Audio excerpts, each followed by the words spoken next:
Corky Kessler here from the wonderful Grand Hotel in Toronto. I thank the Grand Hotel for being so gracious. I welcome you to Toronto Echo 2014. Toronto Echo is a series that focuses on news and trends and financing in the entertainment business. I want to thank sponsors for these programming, which is Crowe Horvath. It's an accounting firm in Los Angeles for Deutsch, Levy, and Engel, and MBM. This panel that we've assembled for you is probably one of, if the most important subject that we're going to talk about this afternoon during the series of panels. It's really dealing with not only gap financing, but financing. And I want to start out by introducing people. And to my far left is Kim Holland, and her company's called Entertainment Finance Company. We've got Sandy McKerroll from Pacific Mercantile Bank. We've got Paul Brett from Prescience Films, and we've got James Simpson, who really rides his own horse, and there's no company that I know for James Simpson. I start out with this side with Kim. Tell a little about your company and you and what you bring to the area of finance.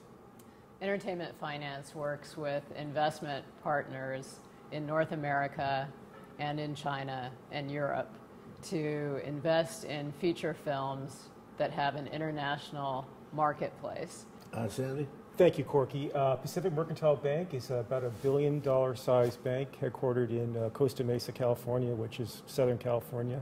My offices are in Beverly Hills. We do film and television production financing, anywhere from about a couple million up to 15 million in budget size, and we'll get into it later, but we are active in the gap side as well, which I gather is one of our top areas. Paul? Yes, thank you, Corky.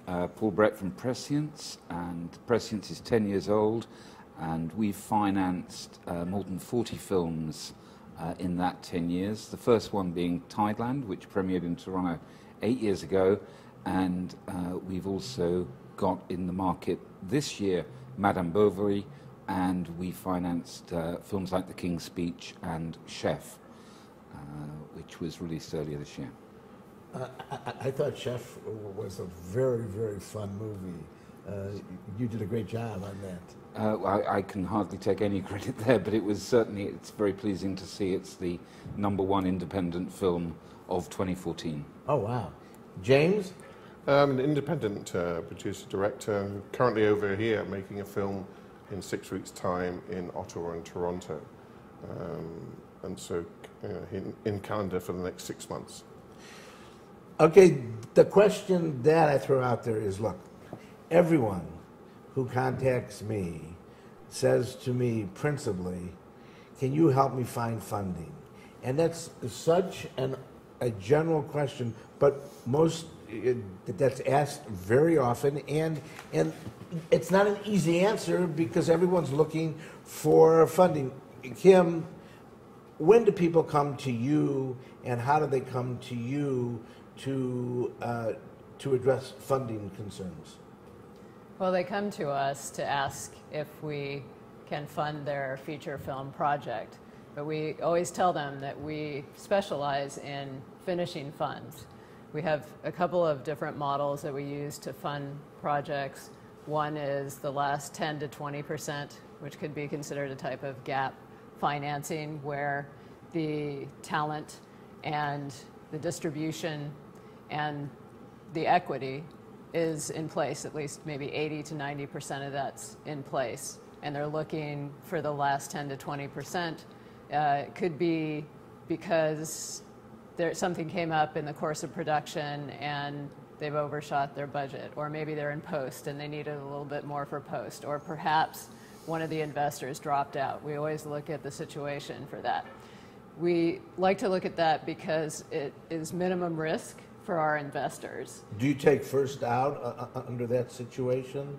We do ask for first out. Sometimes that's not available. If we think the project is valuable enough to our investor, we might consider pari passu, taking it out at the same time. And then the other model that we do is matching funds.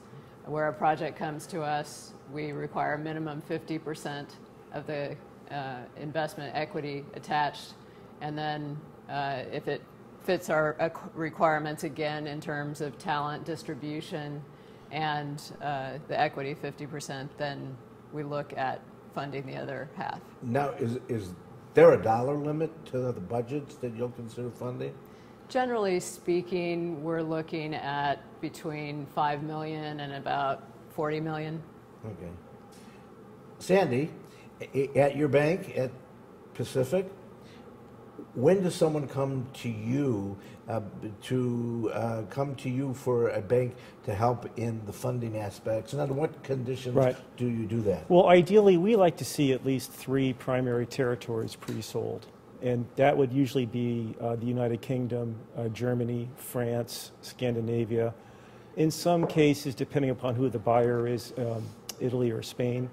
And then we like to see some pre-sales that we can take, or excuse me, estimates on the remaining territorial, open territorial estimates that are available for us to lend against. And then once we have that, we can take a view on what kind of a senior loan that we would be, senior loan again, because I think somewhat different from Kim, we're definitely in all times, we're your last in and first out lender. And do you look at who the sales agent is? Absolutely. All right. So I deal a lot with a company called Wild Bunch. Sure. And so if you had a quality of a sales agent like them, does that make a big difference? We work with Wild Bunch on a number of transactions, and yes, if we see estimates from them, we're much more comfortable than brand X sales agent, for instance, or a Voltage Pictures, for instance, as well. But that for a senior lender, we need to be comfortable that the commercial viability of the project is confirmed, or at least reasonably confirmed. And there are guarantees also. There could be personal guarantees. Sure, in a perfect world, Corky, we'd love to see that, but our job is to try and structure something where that may not be required. Okay. So and that's predicated on pre-sales. Pre-sales, and again, and the state incentives and. Yes, yeah. We're kind of a package lender, so we try to do that for a producer. We will look at the pre-sales, the gap, the tax credits. If the tax credits are in a jurisdiction that we're comfortable with, we can do an all-in financing against all that package of collateral. Yeah, it's very interesting that California really doesn't have such a big incentive, but they have so many I guess people. That's changing. Yeah.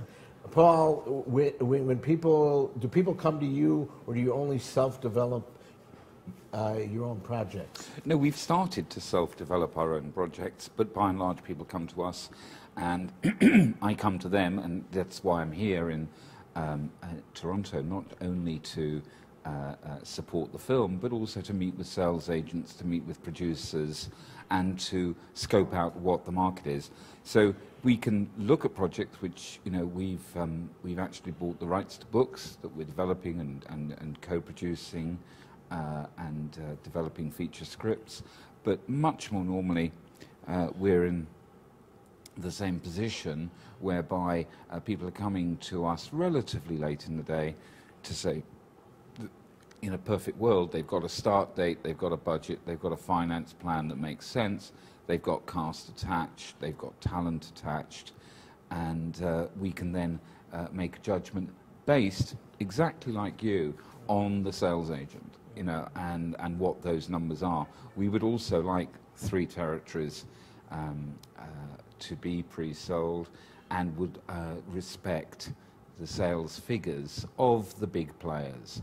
And I think the hardest working people in the business are the sales agents, because they've got to know all the territories, all the projects, all their rivals, all the time. And what projects sell in what territories. So someone couldn't come to you and say, Paul, I've got a great screenplay, I've got a great star that's actually attached, and we've got a budget, we've got a line producer. They can't come to you at that stage and say. Absolutely, and people do.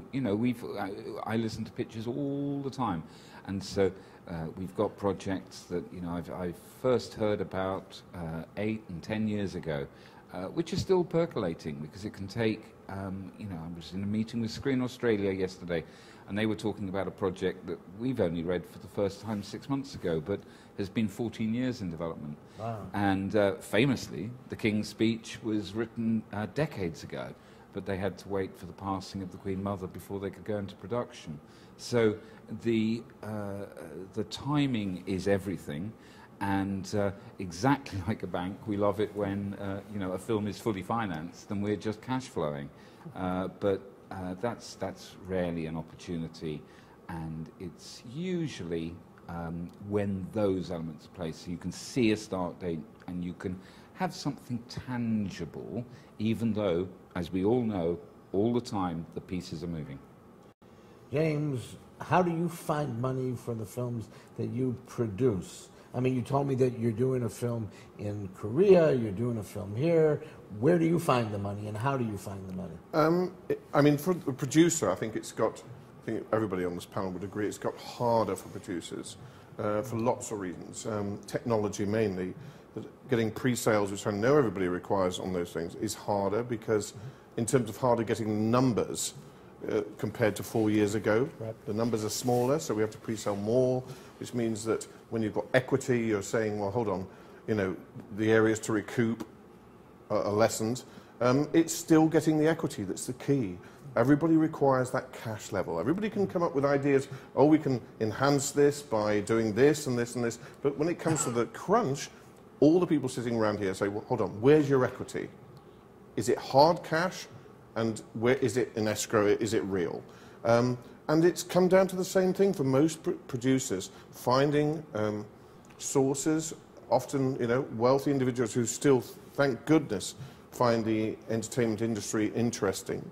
It's the pitch, which you talked about in your other story, the script, and exciting them. And I think it's got harder simply because the business has been fragmented with new technology. I mean, the demise of DVD and the uptake of VOD it hasn't matched, and I think we've got a difficult 2 years as independent producers raising that equity. Yeah, look, we know that Netflix is funding projects, YouTube is funding projects, AOL, Amazon. I mean, all these companies think there's value in funding actual original programming. So a few years ago, that never happened. No. Do you look at that, Paul, as to potentially taking one of your projects to a Netflix and saying, do you guys want to fund it? Well, there's a couple of things on that. I mean, I don't wish to be combative, but well, my motto has been that it's not that hard to finance a film, yeah. And it really isn't that difficult to make one. The trick is getting someone to see it, and that's the point. That the audiences are fragmenting. It's the technology has been evolving. I've been in the business 30 years and seen it go from VHS to DVD and so forth. And the big difference is, and I was discussing this last night at the lovely Screen Australia do, that, you know, when I started, you could look at video numbers, and you had sell-through, and you had rental, and you could talk about it, and they were tangible, and also you could hold them. You know, you knew what it was. You knew they were shipped out, and they shipped back, and so forth. Now, the dark art is VOD. Nobody understands it. Nobody knows what the numbers really are, except the individual on the individual project. And it's very hard to find those numbers out there. And this isn't a new thing. We've been talking about the world of VOD for at least 5 years now, so there should be a lot more transparency by now. And there isn't. And so we know that projects have very long tails. We know that money comes in. We know that things will appear and so forth. But I am looking forward to working with Netflix and looking forward to working with Amazon because there are several gatekeepers. There got to be that position in those good old days where you had certain chains in each country, for instance, Blockbuster, that would control it. And if you weren't in there, you didn't have it. You had the Walmart issue in the United States. If you weren't in there, you didn't have something. But there's so many gatekeepers. And what I'm most concerned about at the moment is the theatrical experience. And the Hollywood Reporter has just done a big issue about Toronto, and they've got pages and pages in there about the future of cinema on the big screen and that. The fact is that outside Toronto, outside London, outside LA, outside New York, people are hurting and they can't afford to go to the cinema. They're just simply not going as much because it costs too much.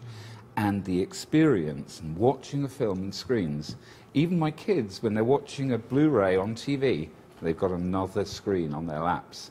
And people are screening and streaming. And the actual experience of going out to see a cinema, which is the wonderful way to see a film, is going to be lost because we are losing a generation of cinema goers. I heard something talking about VOD, that if the title of your movie starts with below a C, you can lose up to 50% of your VOD market. Because when people scroll and don't know a particular movie they want to see, there's more of a chance that they'll stop before they get to D. So I have clients that are changing their titles to an A or taking out the the. But I agree with you, Paul. It's very hard for anyone who's writing a business plan for a project to talk about the VOD market, because it is under separate contract between the filmmaker and the person that they contract with, and there's no way to touch it and there's no way to feel it. I would also just add to that, to all filmmakers, make sure that your image looks good like that, because that's how it's going to be seen. Your poster image, you can look at the poster, but it's like us dreaming about LP covers. Then now it's about that image in the program guide and the hotel directory. So yes, it really helps that Chef started with a C. And as we were joking before the show, the other thing is, Chef, hey, I wonder what that's about. Right. The films that you have done are fabulous, but it's so hard for people who look at funding of films to find the right project, the right screenplay that really is the good story, and to find out how to move that project forward. It's always difficult, that I have found, to get out of the development phase. And is there any advice, Kim, that you have? Someone has a project, they're stuck in development phase. Let's assume the project has got some merit, because if it doesn't, it should be stuck in the development phase. What advice do you give those people? The people that are stuck in the development phase, a lot of this business depends on relationships and a certain amount of serendipity, as well as planning and focus. And you know, if they're stuck in development, I guess it depends on why they're stuck in development. Is it a writing problem? Is it that they don't have any inlets to a potential director or, you know, talent? Because if you can get a talent, you know, A-list or someone interested in your project, or a director interested, then that could bring you out of development with their involvement. So someone brings you a screenplay, and you like it. You read it and you say it's got marketability in your mind, and they bring you 2 actual attachments of actors that are going to be producing and acting in the film. They got no money. Do you look at it? Do you give them advice? Do you provide consultation? I mean, what would a situation like that be? And then I'll ask the same to Paul. Generally, it's not something we would fund if there's no other equity attached. The reason being, you could have the soft money tax incentives and those things, but we want to see some equity, because our investor partners want to see some equity, that somebody else is willing to put some skin in the game, and that they're not the only ones committing to this project and taking the risk on the equity side. So could they hire you to consult with them? They could. If we will look at it if we think, you know, generally we get a lot of screenplays and we can't read all of them every week, so we prefer a synopsis first to see if we like the idea. But Corky, there are a lot of great ideas, and there are even a lot of great screenplays.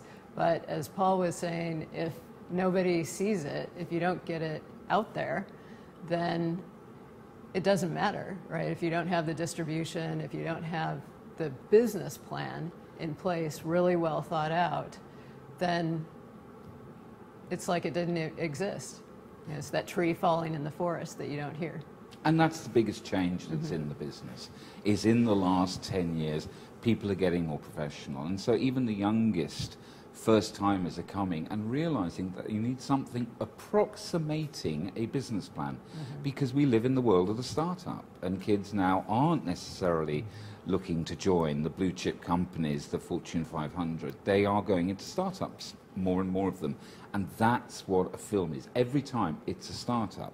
So the really smart ones have a backup plan and are doing TV, are doing commercials and so forth, and realize that what causes companies to fail is cash flow all the time. And that's about how you develop that forward. But I'd like to say again, something slightly controversial. I meet a lot of people with trigger phobia, as I call it, which is that I can actually say, you know what, you're financed. We believe in this. We know the sales agent for you.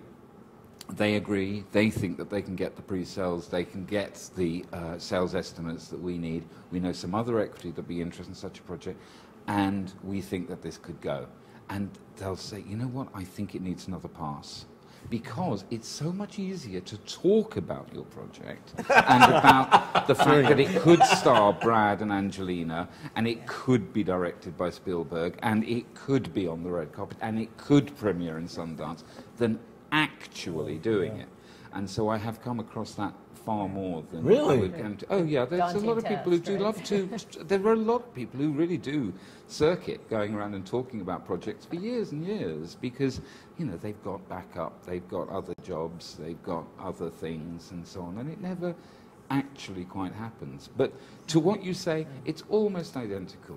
People can sign up with us, that we can actually, for a fee, help them to get the finance together to do it, if we believe in the project. And we always, because my partner Tim Smith and myself have always worked in the business for 30 years. So there's nowhere else to go. We understand this business, and we understand it from the point of the end user.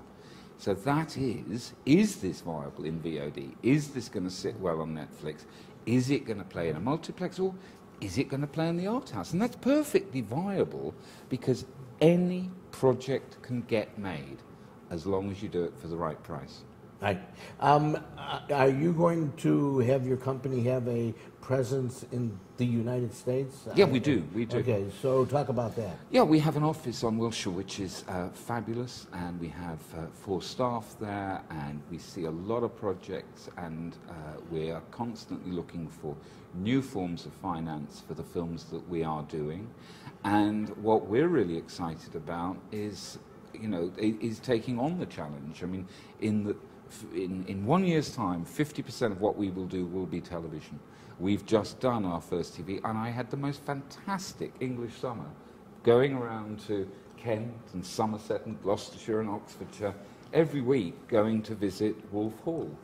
And it's not very well known in this country, but you know what I'm talking about. Absolutely. Hilary Mantel won the Booker Prize in 2008 for Wolf Hall, which is about the formation of the Church of England, King Henry VIII, Anne Boleyn, Thomas Cromwell.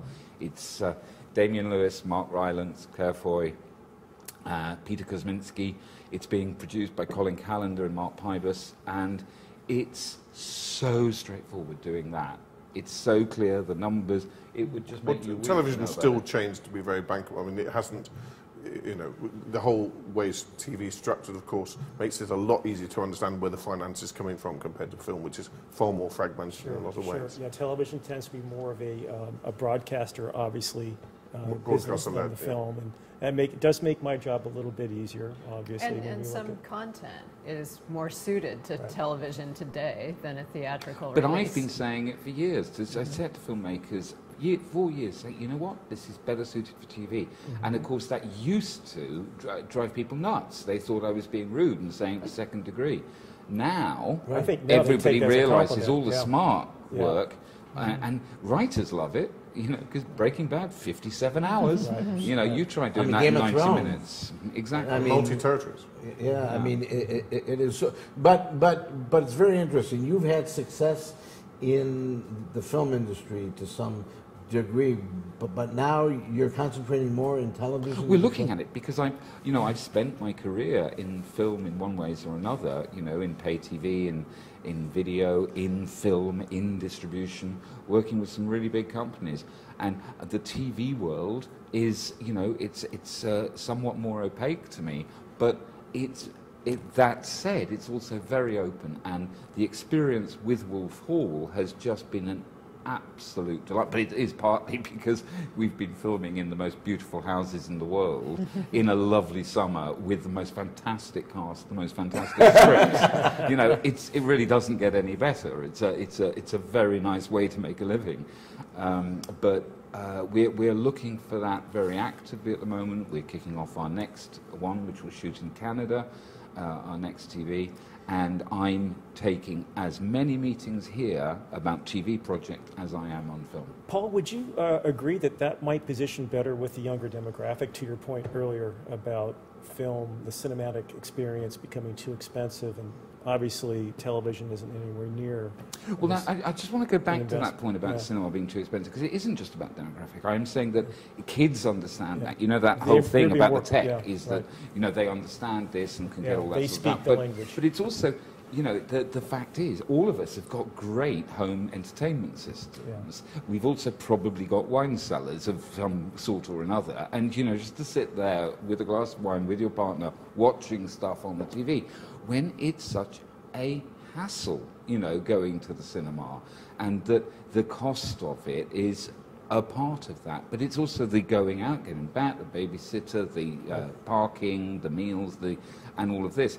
And that affects everyone, because all of us in this room are going to the cinema less than we used to. Now, that, I mean by that, the cinema.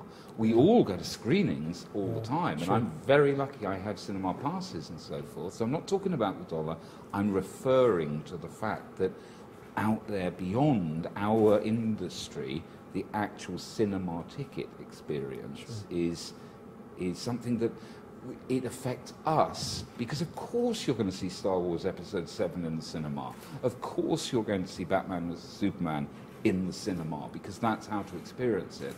But on the films we finance, I know that Chef's got a long life, because a lot of people went to the cinema to see it, but many, many, many, many more. I think, you know, I heard that was good, I heard that was really funny, let's watch it tonight. And you've got the food to hand, so that you're not going to be The only exception to the cinema scenario that you're talking about right now is China. Yes, exactly. Where totally correct. China, when I first went there in the early 80s, we watched films by taking a stool outside and having a screen up in the courtyard. And the neighbors would come out and we'd watch films there. But today, it's a social experience, because they didn't have the modern theaters for many years, but now they have some of the best modern theaters in the world. And it's a social experience. How long that's going to last, I don't know. But the it's second in box office, and so for them, it's a growing market. In box office. And it also applies to India, where they've had a long history of cinema, but now they're getting multiplexes and understanding all of that. And I was just mentioning to my colleagues before we started, my favourite thing is that there's a report going on to Heathrow having a third runway, and by the time the report is published, not the actual construction, there'll be 34 new airports in China. The scale of things in China is just so colossal and doesn't seem to be slowing down too much. And there are many other countries, Russia included, India included, where that growth, Latin America's still got a lot of growth.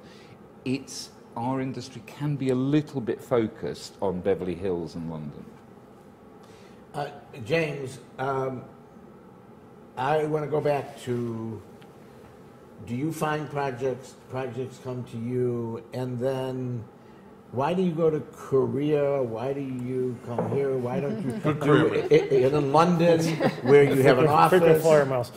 The Korean project was just one that was brought to me, and it was a fascinating project and nearly fully funded, which is always exciting, and quite a big project set in 1905. And Korea's a very interesting, for those who have not been, a place. I mean, in that there's a lot of money there, and the technology is way up there. Internet speed. It seems, from my limited experience of spending some time there before spending more time at the end of next year, that there is certainly a lot of money there to put money into film and entertainment, because we had no problem having lots of meetings with some very, very wealthy investors who see, but they're looking also to kind of put brands into it, and they're really seeing the potential of jumping from Korea to China, which of course, because I was talking earlier that the three big stars we have attached to it from Korea are huge in China. And they see that market crossover, which we're talking about, as being huge. It's a big crossover right big now. Big crossover. Korea and China are very popular. locked in terms of entertainment. Are there any other? Are there any final comments? And before we go, I would. Okay, there are two questions. There are 2 questions on the internet. Okay. We have to leave this. Okay, go ahead. Joe Gamer asking what is the standard return on investment for a potential film investor, and what is the timetable to expect a return? Well, okay. Do you want to? Well, I would expect for an equity investor, their timetable is as long as the producer wants it to be. No, excuse me. That may not be a direct answer. What would you? It's an open. Yeah. I would say 15 to 20% coupon.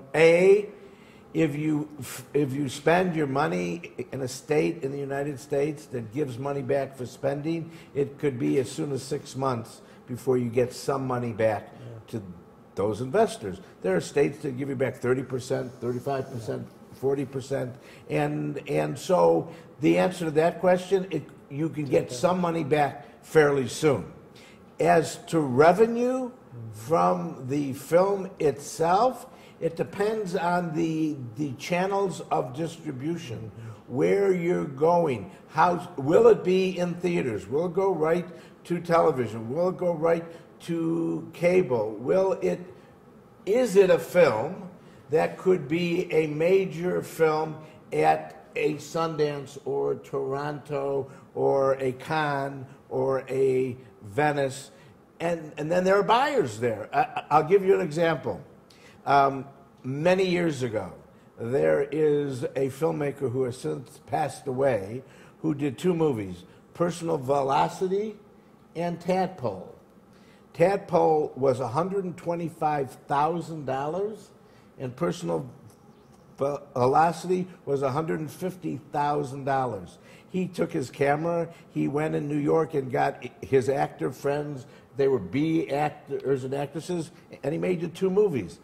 The second night of Sundance, when one of the movies showed, Tadpole, $1 million to Fox Searchlight. So it could be as simple as a festival and a buyer. And by the way, the other movie sold for $7.6 million.